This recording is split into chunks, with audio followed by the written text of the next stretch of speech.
Research shows that non-Black teachers routinely underestimate Black children's academic potential. Black kids who have at least one Black teacher by third grade are 7% more likely to graduate from high school and 13% more likely to enroll in college than their counterparts without Black teachers. With those two pieces of information in mind, I wanted to give you 3 tips on choosing the best school for your transracial adoptee.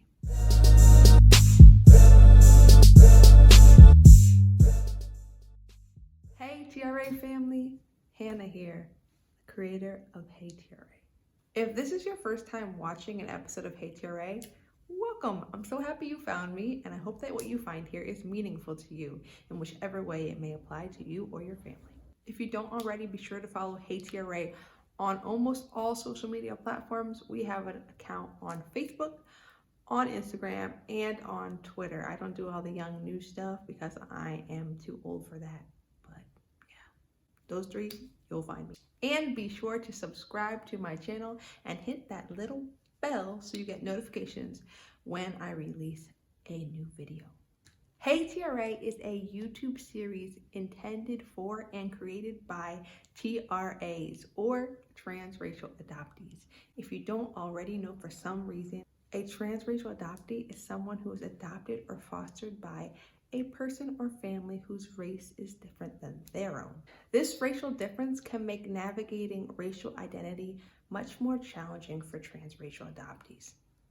As a result, the goal of this series is to help TRAs navigate racial identity together.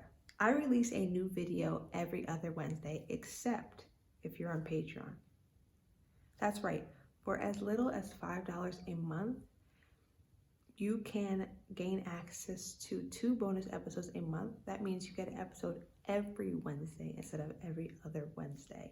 Not only do you get 2 bonus episodes, but you also get access to a bunch of other exclusive content created for transracial adoptees and their families. I'll include the link below for how you can join my Patreon. So that's enough housekeeping. Today I want to talk to you about the idea of good schools. And what I mean by that is the idea of good schools versus bad schools, and how this dichotomy often will affect transracial adoption and transracial adoptees. So without further ado, let's get to it.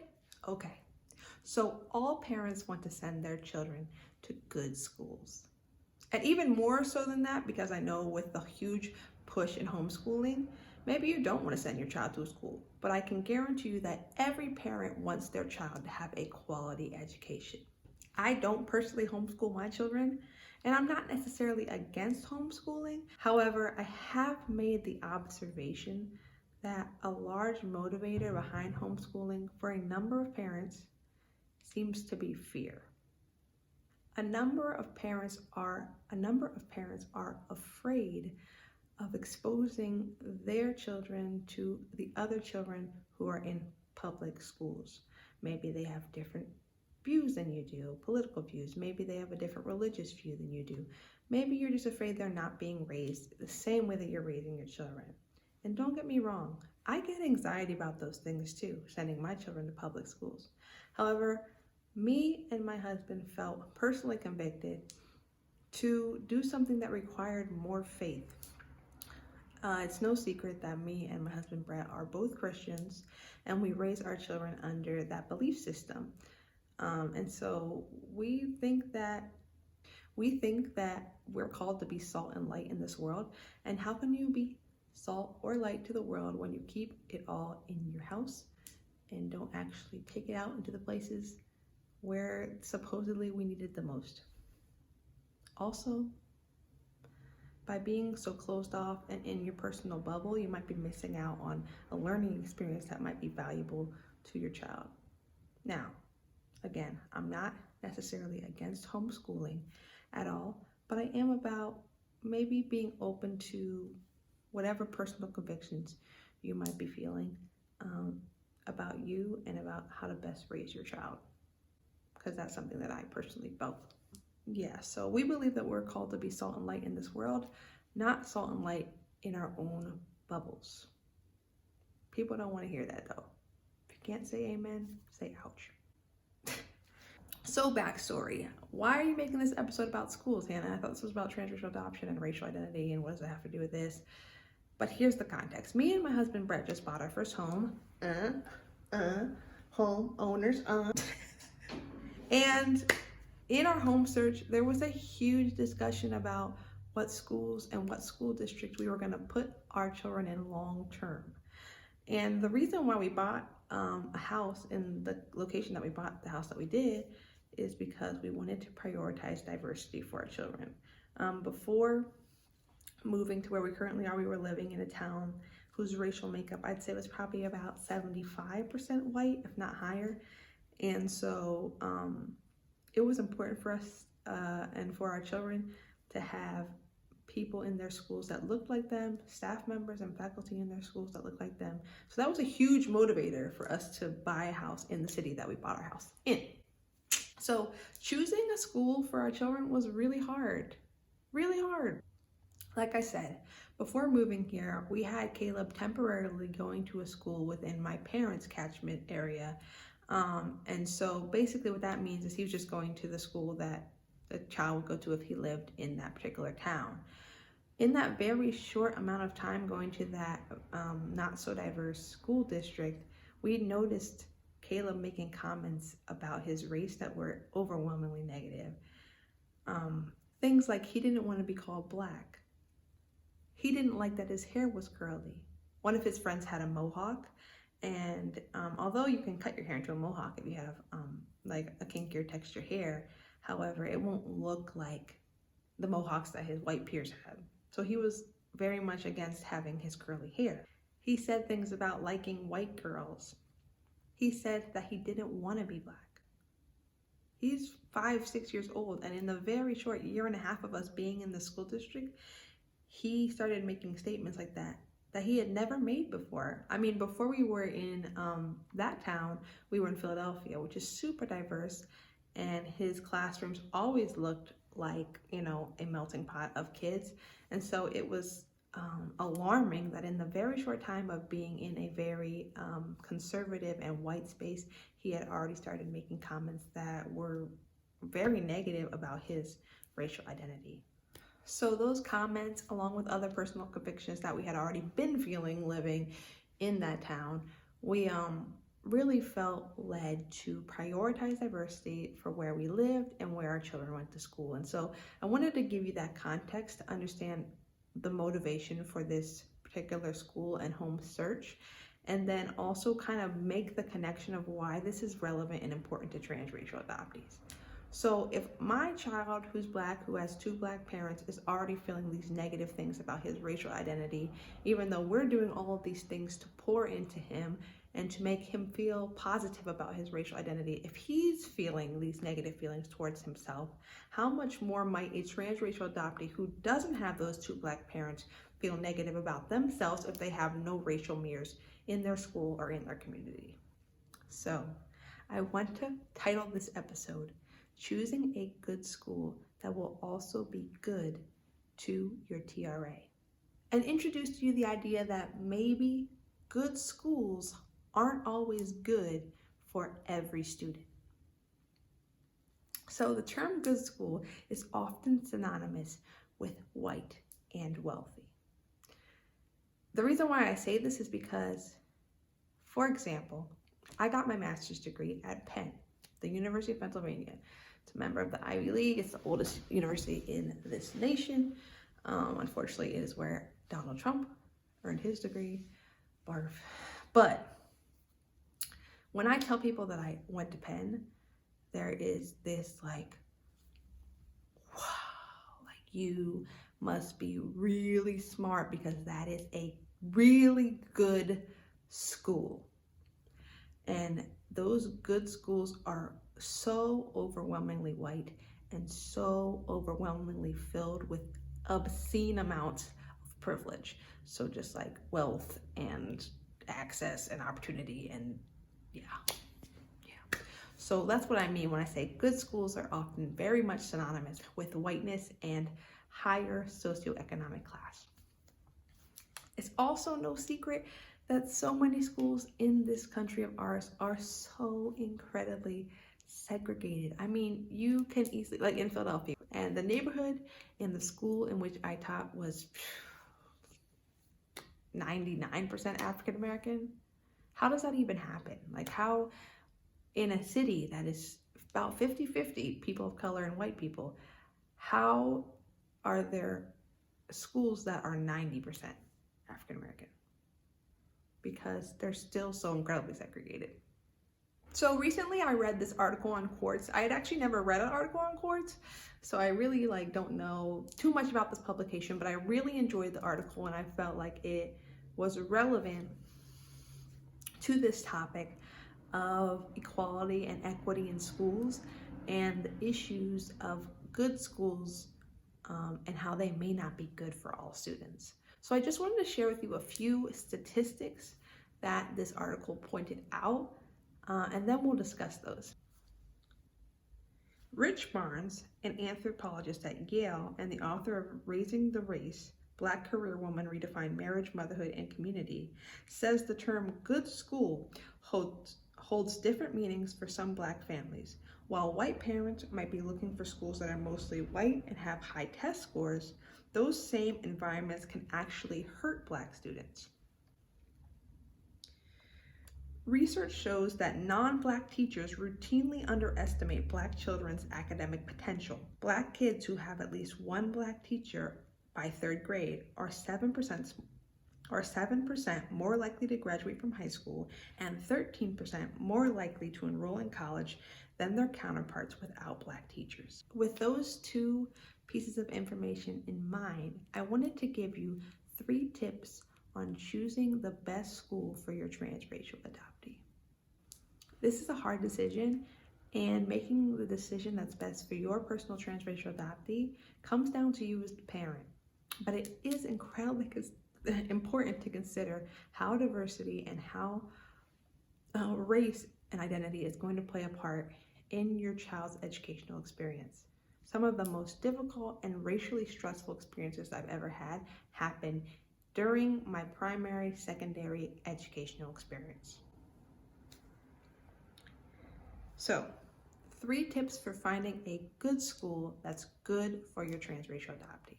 When using rating tools like greatschools.com, look beyond the overall score. On Great Schools, they have a number of categories and subcategories that you can look under. I would encourage you to look under the race and ethnicity category, which will break down to you the demographics. I encourage you to look at the low-income students category, because it's going to show you how this school treats low-income students and how they're performing in comparison to the students who are not low-income. This is often a great measure of how the staff and administration looks at people who might be considered less than or marginalized in our society. And so it can be a good indicator for also how they might treat students of color. I would also encourage you to look underneath the category of discipline and attendance. It'll break down for you how they discipline white students versus students of color. It will break down for you all of those demographics as they fall underneath discipline. Again, this is important when it comes to that statistic about how Black and brown students are more harshly disciplined than their white peers. If you see an astronomical difference in the discipline of Black students versus white students, that might be a red flag for you, or for students of color, if it's Latina or Asian. If you see an astronomical difference in how they're being disciplined at the school that you're looking at or the school district that you're looking at for your child, it may be a red flag for you to consider a different school district or a different school option for your child. So that was tip number 1. And it is, if you're using a rating system or a rating website like greatschools.com, I encourage you to look beyond the overall score, because that's largely indicated by the academic and test scores, which don't measure the intricacies of racial identity, discipline, and low-income students. The second tip I have for you is to go online and look at the school district website. On most school district websites, they will include a staff directory. These staff directories often include teachers' names, contact information, and sometimes pictures. If you're able to look at a school directory that has pictures, I would encourage you to look for how many staff members and faculty members of color do they have on staff. If a school has little to no staff members and faculty of color, that might be a red flag. I also would encourage you to look for the leadership. So your superintendent, your principals, your vice principals, how many of them look like your transracial adoptee? If none of them do, that might be a concern for you as a parent, because how are they going? You don't know what implicit biases these people may have, and they're in control of the well-being of your child. So it's important to consider this when choosing the best school for your transracial adoptee. I would also encourage you to look out for terms like school culture and school dean, because often this is a coded way of referring to disciplinary staff. And oftentimes when I see schools that have an overwhelmingly Black or Latina school disciplinary staff, it typically speaks to the fact that people think that only other Black people or other Latina people or other people of color can actually wrangle these kids. It's typically a negative connotation. That's just the way that I feel about it as someone who has a background in education. I would warn you against schools that heavily have only staff members of color in disciplinary positions, because it's typically attached to a very negative and deficit-based mindset towards students of color. And tip number 2 was to look at your school directories online or wherever you can and assess how many staff members, faculty members, and school leaders of color there are in your particular school district and in your particular school.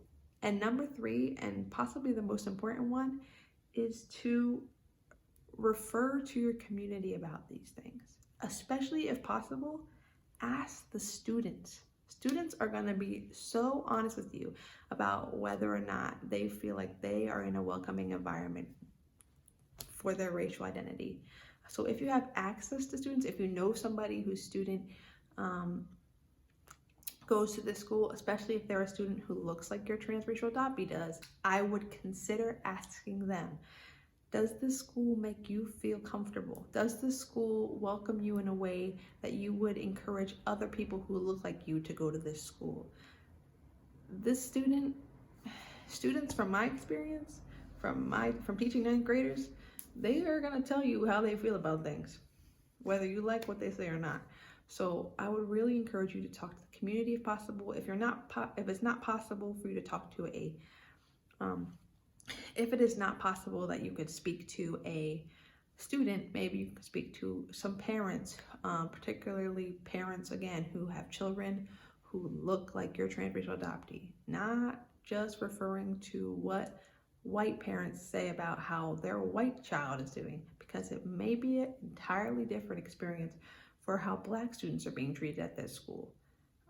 Just consider that when you're searching for the right school for your transracial adoptee. So again, my 3rd tip is to ask the community. They really know what's going on. Schools are always going to sell themselves as prioritizing student success and having all of these wonderful pillars and blah, blah. It's their job to sell themselves. But you know who's going to tell you the truth?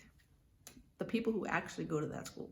So if you have access to those people, ask questions, ask the parents, ask the students, especially the ones that look like your transracial adoptee. So those are my 3 tips on choosing the best school for your transracial adoptee. As I kind of bring this to a conclusion, I really do wish you the best in choosing the best school possible for your transracial adoptee. Making the decision on what schools for your child to attend is a difficult decision for a parent, regardless of what race your children are. But we have a responsibility in raising brown and Black children in a way that affirms their cultural and racial identities. So I encourage you to do what you can to make sure that they're in a place that's affirming and welcoming to who they are and to their racial identities, that's gonna have a positive impact on them and not something that makes them feel less than or not good enough. And that's what prompted us to look for a different community and a different school. And I hope that it will also prompt you to do the same for your transracial adoptee. Being a parent is hard. It comes with hard decisions, and every child is different. But I also know that every child deserves a quality education regardless of their race, socioeconomic class, the zip code they're born in. Every single child deserves a quality education, and quality education does not always mean white is right and test scores are the best scores, okay? So,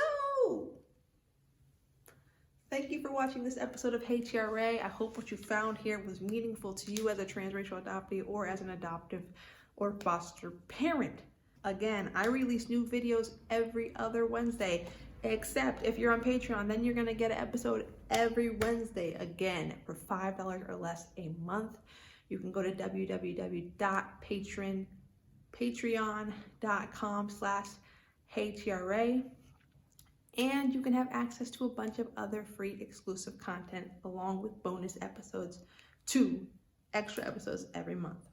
Again, I'm going to include the link for my Patreon in the show notes below. Also, with the new year, Hey TRA launched its book club. What that means is I'm going to be reading a book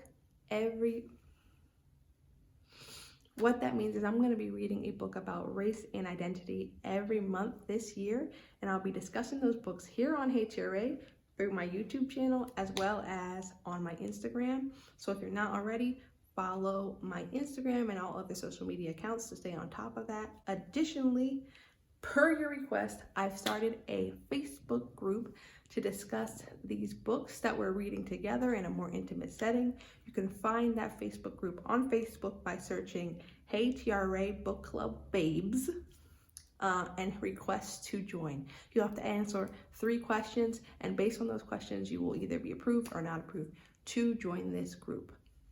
This month is January, so we're reading Brian Stevenson's Just Mercy. I've already started reading it, and it's so good. Please consider joining the Facebook group. We've already got about 70 members, which is litty.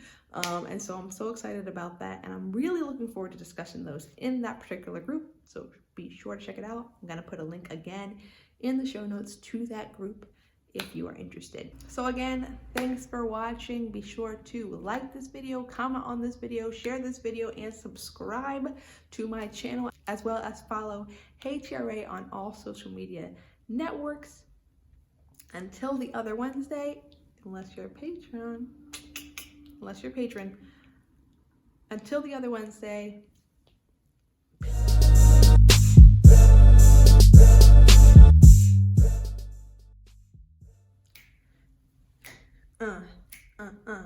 I don't know how long that was. I don't know if that made sense. No, I don't know if that made sense. No.